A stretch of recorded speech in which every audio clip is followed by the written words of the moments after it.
we've got an Orstein bomber, and that bomber is very underwhelming, in my opinion. It is Manchester United reach agreement with Santos.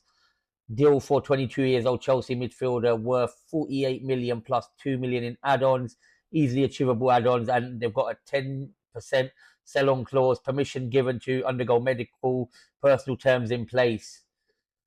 And obviously, Fabrizio's also tweeted it a bit late, but yeah, Andrey Santos to Man United, here we go. Deal in place with medical now booked in the next 24 hours for Brazilian midfielder. Man United choose to pay 50 million matching price asked by Chelsea plus 10% sell-on clause.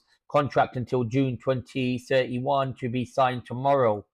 So it looks like we've got a second signing of the season, of this summer, I mean, sorry. Well, the first one's not been confirmed yet. I don't know what's going on with Edison, but that was an underwhelming signing. And to make things worse, we've just gone and gave Chelsea 50 M's for their bench player. But don't get me wrong, that's not me calling him rubbish or shit. He could be very good. Like, from the things that I've seen of him, he's not too bad, yeah? He's a direct passer as well. But my point is, like, come on, man. Like, we've been promised a big summer, a massive summer by Ineos. And what are they giving us? Edison and what? Santos. Like, are you serious?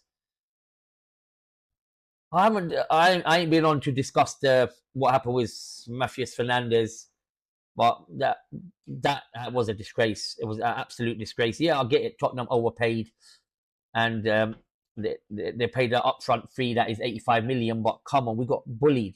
It's like we were negotiating for a month to do what? Just to get our bloody pants pulled down, and we ended up offering 80 million anyways. So it's like, why not pay the extra 5 million to get a very, I rate him highly anyways.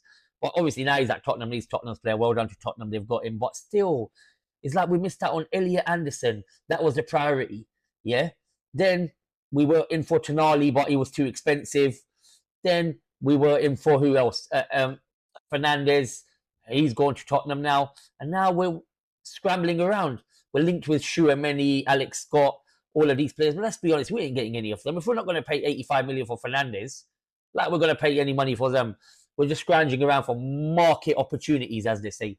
Market opportunities, my arse, man. Look, Edison, he's coming in for like 35 million or whatever it is. And now we're spending 50 million on Santos. Like, come on, man. It's like, I'm not trying to be too negative, but this is a very underwhelming summer so far. I was expecting big transfers. Yeah, it's not always worked where we sign big players, but come on, man, you need more than this. This ain't good enough. This just ain't good enough, man. I want to bring in a Chouameni. If we could bring in a Chouameni and add it onto this year, then fair enough, I'll shut up. But we've got a massive summer ahead, honestly. Ineos need to wake up. They're moving like frauds.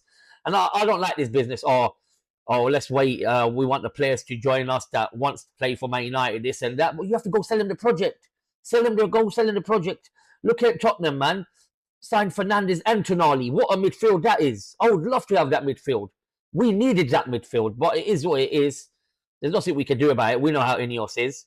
I don't know what they're going to do next because they want to sign another midfielder, but I swear to God, it better not be some next bum. And if there's the rumours that I'm hearing, if Alex Scott is going to go to Chelsea, we've just funded them. Alex Scott. That's just a fucking joke, man. Honestly, this business between Man United and Chelsea is a bit dodgy, you know, with Garnacho, with Mount, you know, them ones now with Santos. So yeah, I don't know what to say. I don't know what to say about this, man. Obviously, I'll back him. I'll back any player that comes to Man United, and they have to prove it on the pitch. And obviously, if they're rubbish, we'll call it out how it is, just like the way Ugarte was rubbish. But yeah, they've still got a massive summer. If to save this window, they need to sign another midfielder who is actually a well-known midfielder and a world-class midfielder.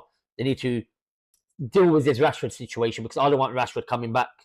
Because why would you bring someone back here that you already cut ties with? Yeah, I get he's a new manager, but come on, man. We're moving backwards. So if Rashford, try to get him sold, get a left winger in.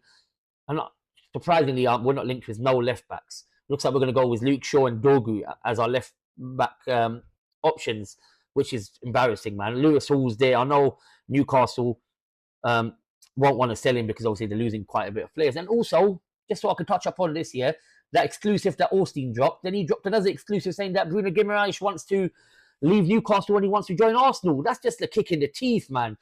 These are the kind of midfielders that I want. Bruno Guimaraes, what a player he is, man. I don't care if he's 28. He's not old. He's not old. Come on, man. That's still in the peak of a footballer, man. But this Ineos' weird little thing, oh, we don't want to sign players that are over 27 and that, man. We're not going to get anywhere with that. But like I was saying, we need another left back. We need a left wing. We need probably a backup striker because Xerxes will leave. We need another midfielder. But the window ain't going to plan. Let me know your thoughts down. What do you think of this signing? I'll back him, but it is what it is. It's been a depressing summer, but at least, you know what? The World Cup's keeping me happy. It's been a good World Cup so far, so we'll continue that.